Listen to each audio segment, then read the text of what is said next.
मी माता पालक पूजा गणेश वाघ, जिल्हा परिषद प्राथमिक शाळा पाटेगाव, तालुका जिल्हा बीड. सिद्धी, मला सांग आता याच्यात 1 रुपये किती इथं? 2 3 4. हा. 2चे शिक्के दाखव. 1 2. दाखव. हा. 5चा शिक्का दाखव. 20ची नोट. ही कितीची नोट आहे? 100. जर तू दुकानात गेलीस तर तुला एक मम्मीनं पेन सांगितलं आणायला, तर तू 5चा पेन आणशील, मग खाली किती उरते? 5 रुपये. आणि हे किती होते सांग बरं?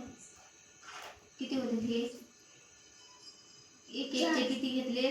4 घेतले. किती झाले मग? 4 रुपये. आणि हे किती झाले? 30. आणि हे किती झाले? 110. धन्यवाद.